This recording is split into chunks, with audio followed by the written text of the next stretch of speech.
جو میرے رسول خدا نے ارشاد فرمائی کہ جو ایک چابی کی حیثیت سے خصوصیت رکھتی ہے وہ احسان کرنا ہے.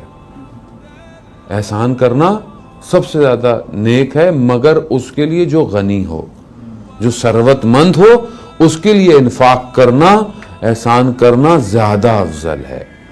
اب جس کے پاس نہیں ہے وہ بیچارہ کہاں سے دے؟ اب لیکن جس کے پاس ہے، اور میں نے پہلے بھی عرض کیا تھا کہ جو کچھ ہے ہمارے پاس ہم اس کے مالک نہیں ہیں، اصل مالک وہ ہے، اور جو مالک ہے اس نے اگر مجھے دیا ہے تو شاید کسی اور کے لیے دیا ہو. بہتر نوٹ نکالیں اللہ کی راہ کے لیے، نہ کہ سب سے خراب پھٹا ہوا، سب سے چھوٹا سکہ. ہوتا ہے نا بعض اوقات دیکھوں تو چھوٹا سکہ نہیں ملتا تو نہیں دیتا. میں کیوں نہیں دیتا؟ جانو اگر خدا اس طرح ہمیں دیکھ رہا ہو اور عطا کرتے وقت بول لے کہ نہیں میں بھی اسے نہیں دے رہا، میں سامنے والے کو یہ نہ دیکھوں وہ مستحق ہے. روایت میں بھی ہے، علماء کی سیرت میں بھی، کہ یہ نہ دیکھوں مستحق ہے کہ نہیں ہے، میں یہ دیکھوں کہ ہاں میں مستحق ہوں دینے کے لیے کہ نہیں.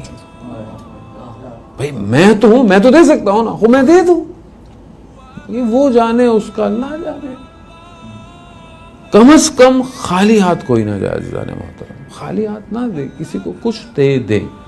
یہ ہاتھ اگر دیتا رہے گا تو اوپر سے بھی آتا رہے گا. اور حدیث میں بھی یہ رسول خدا کے پاس شخص آیا کہ میں تنگ دست ہوں، میں فقر ہے، میرا رزق بہت مشکل میں ہے. رسول خدا نے کیا کہا؟ صدقہ دے کر اپنے رزق میں اضافہ کرو. یعنی خدا بھی کہہ رہا ہے کہ دو اور لو، جو دو گے وہی لو گے. عزیزان محترم، تو میں دیتا رہوں. عزیزان نہیں ہوتا کم، دینے سے کبھی کم نہیں ہوتا. اور یہ یاد رکھیے گا کہ جو اللہ کی راہ میں دیا جا رہا ہے وہ باقی رہ جائے گا.